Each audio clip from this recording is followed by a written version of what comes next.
आप देख रहे हैं एफएम न्यूज और मैं हूं आपके साथ मनीषा सिंह। बुलेटिन की शुरुआत करेंगे इस वक्त की बड़ी खबर के साथ। पंजाब के कई शहरों में एक बार फिर से महसूस किए गए हैं भूकंप के झटके। आपको बताना चाहेंगे कि भूकंप के झटकों से एक बार फिर से धरती कांपती हुई नजर आई है। पंजाब के कई शहरों में महसूस हुए हैं भूकंप के झटके। अमृतसर समेत पंजाब के कई हिस्सों में फिर से कांपी है धरती। रिएक्टर स्केल पर 4.1 रही तीव्रता। वहीं आपको बता दें कि आज तड़के करीब 3:42 पर आया था भूकंप। उत्तर भारत में बीते कुछ दिनों में कई बार डोली है धरती और आपको बता दें कि पंजाब समेत अमृतसर समेत पंजाब के कुछ हिस्सों में सोमवार सुबह 3:42 पर भूकंप के हल्के झटकों को महसूस किया गया, जिसकी तीव्रता 4.1 रिएक्टर स्केल की मापी गई। वहीं नेशनल सेंटर फॉर सिस्मोलॉजी यानी कि एनसीएस के अनुसार भूकंप का केंद्र पाकिस्तान के पंजाब में था। वहीं भूकंप की गहराई 120 किलोमीटर बताई जा रही है, जिससे पहले नेपाल में शनिवार को 5.4 तीव्रता का भूकंप आने के कारण इसके झटके दिल्ली और राष्ट्रीय राजधानी और एनसीआर से लेकर उत्तराखंड तक भी महसूस किए गए थे। और यह भूकंप उत्तराखंड के पिथौरागढ़ से 101 किलोमीटर पहले ही दक्षिण पूर्व में आया था और अधिकारियों ने इस बात की जानकारी दी थी।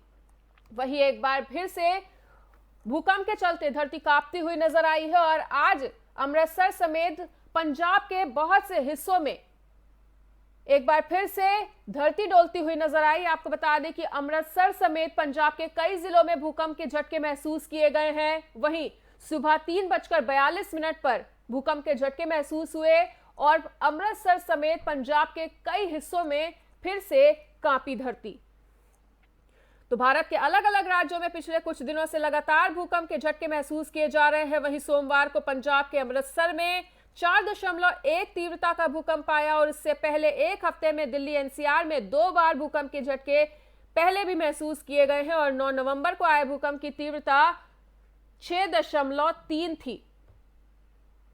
तो बीते एक हफ्ते में 4 से 5 बार भूकंप के झटकों को महसूस किया जा चुका है। वहीं पंजाब के अमृतसर में आज सुबह भूकंप के झटकों को महसूस किया गया है। रिएक्टर पैमाने पर इसकी तीव्रता 4.1 मापी गई है और भूकंप सोमवार सुबह करीब 3:42 पर आया और इससे पहले दिल्ली एनसीआर में भी पिछले एक हफ्ते में 2 बार भूकंप के झटके महसूस किए जा चुके हैं।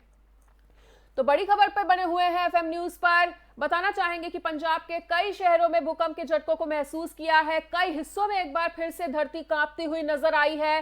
रिएक्टर स्केल पर इसकी तीव्रता 4.1 रही। वहीं आज सुबह करीब 3:42 पर भूकंप के झटके महसूस किए गए हैं। वहीं उत्तर भारत में बीते कुछ दिनों में कई बार धरती डोली है। तो बड़ी खबर के साथ बने हुए हैं एफएम न्यूज पर कि पंजाब के कई शहरों में महसूस किए गए भूकंप के झटके।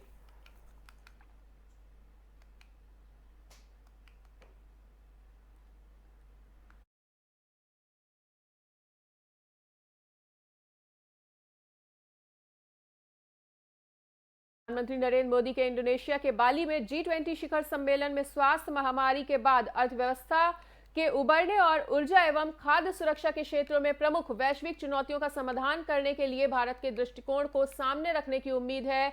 और आपको बताना चाहेंगे कि आज इंडोनेशिया के लिए पीएम मोदी रवाना होंगे। वहीं पीएम मोदी शिखर सम्मेलन में भाग लेने के लिए 3 दिवसीय यात्रा पर आज यानी सोमवार को रवाना हो जाएंगे। और आपको बता दें कि इंडोनेशिया शहर बाली के लिए पीएम मोदी रवाना होंगे, जहां यूक्रेन संघर्ष और इसके प्रभावों सहित वैश्विक चुनौतियों पर व्यापक विचार विमर्श होने की उम्मीद जताई जा रही है। और बाली में 15 और 16 नवंबर को होने वाला दुनिया की सबसे बड़ी अर्थव्यवस्थाओं का यह शिखर सम्मेलन भारत के लिए काफी ज्यादा अहम माना जा रहा है, क्योंकि इस वार्षिक सम्मेलन के समापन समारोह में इंडोनेशिया G20 की अध्यक्षता भारत को सौंपेगा और पीएम मोदी और अन्य नेता वैश्विक अर्थव्यवस्था, ऊर्जा, पर्यावरण और डिजिटल परिवर्तन जैसे कई मुद्दों पर चर्चा की जाएगी।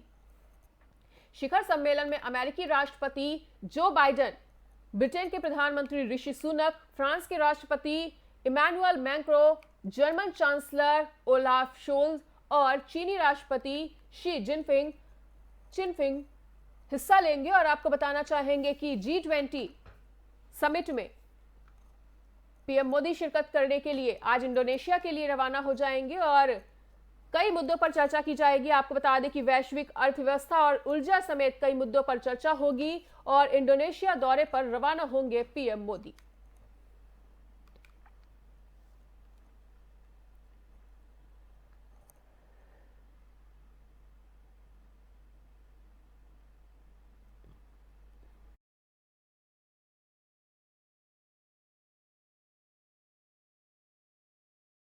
गुजरात चुनाव के लिए कांग्रेस ने पूरी तरह से कमर कस ली है और आपको बताना चाहेंगे कि 39 और प्रत्याशियों के नाम घोषित किए गए हैं और अब तक 142 कैंडिडेट्स जो हैं वो मैदान में हैं।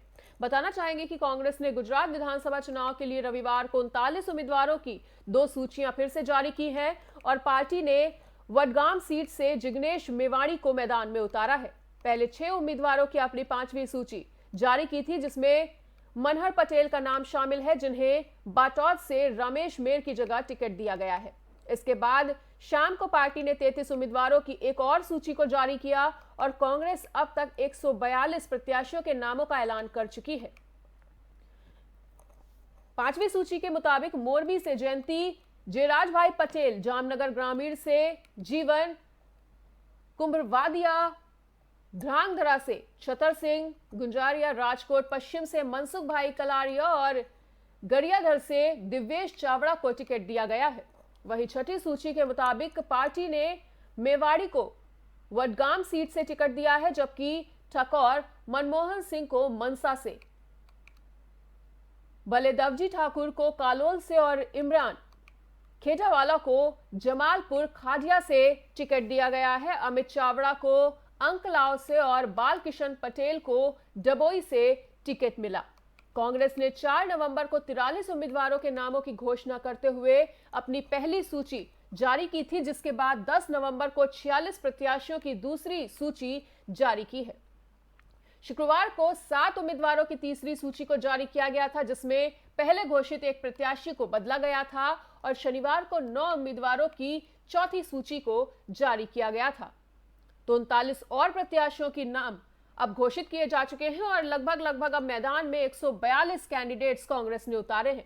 तो गुजरात चुनाव के लिए कांग्रेस ने पूरी तरह से कमर कस रखी है और मैदान में 142 कैंडिडेट्स को उतारा है। वहीं 39 प्रत्याशियों के नाम की एक बार फिर से घोषणा की है और कल ही ये लिस्ट आई है। और आपको बता दें कि अब गुजरात विधानसभा चुनाव में कांग्रेस की तरफ से 142 कैंडिडेट्स मैदान में हैं।